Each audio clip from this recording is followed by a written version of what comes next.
Masih semangat? Masih semangat? Nah, tepuk semangat.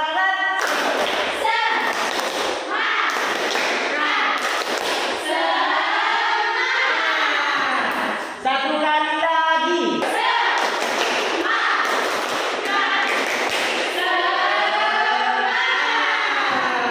Oke, terima kasih. Ini adalah evaluasi dari saya. Contoh yang tadi diberikan oleh pemateri. Tadi kan ada contoh subjek, ada contoh predikat, ada contoh objek, ada contoh keterangan. Subjek, contohnya berbeda kalimatnya. Predikat berbeda kalimatnya yang dicontohkan. Kemudian objek juga berbeda kalimatnya. Jadi sebagai evaluasi nanti agar audien atau peserta yang menyimak bisa memahami, maka antara subjek, predikat, objek itu jadikan satu kalimat. Jadi contohnya adalah ada di dalam satu kalimat. Subjek, predikat, objek, keterangan pelengkap misalkan, ada pelengkapnya. Jadi itu harus ada di dalam satu kalimat sehingga para audien atau yang mendengarkan tidak bingung.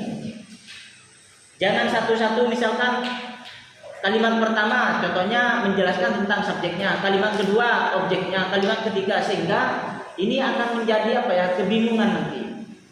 Oke, nah bagi saya yang sudah paham apa itu kalimat bisa, tetapi bagi pemula, bagi mahasiswa yang baru misalkan, yang baru memahami tentang kalimat, atau bagi peserta didik yang baru memahami tentang kalimat, maka itu menjadi bumerang, menjadi kendala bahwa sulit untuk dipahami karena bervariasi kalimat yang diberikan. Sehingga itu adalah sebagai evaluasi. Kalau misalkan nanti kalian sebagai guru atau misalkan sebagai pemateri dimanapun menjelaskan tentang kalimat, maka unsur-unsur kalimatnya harus ada di dalam satu kalimat. Subjek, predikat, objek, dan keterangan. Itu sebagai evaluasinya ya. Tetapi selebihnya itu bagus.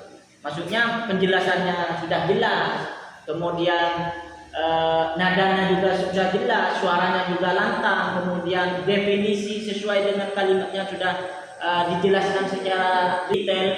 Jadi pada intinya kalau misalkan audiennya atau yang mendengarkan itu paham, sudah membaca, mungkin tidak ada kesulitan. Tetapi kalau misalkan ini dijelaskan di tingkat SMP, tingkat SMA, itu perlu kejelian, perlu kerututan, harus sistematis. Jadi penjelasan tentang unsur-unsur membangun kalimatnya itu jelaskan dari satu kalimat, jangan bermacam-macam kalimat.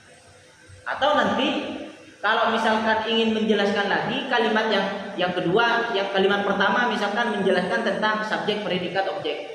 Kalian ingin memberikan contoh, ya, memberikan contoh dengan contoh kalimat yang berbeda, tidak masalah. Tapi unsur pembangun kalimatnya harus ada di dalam satu kalimat.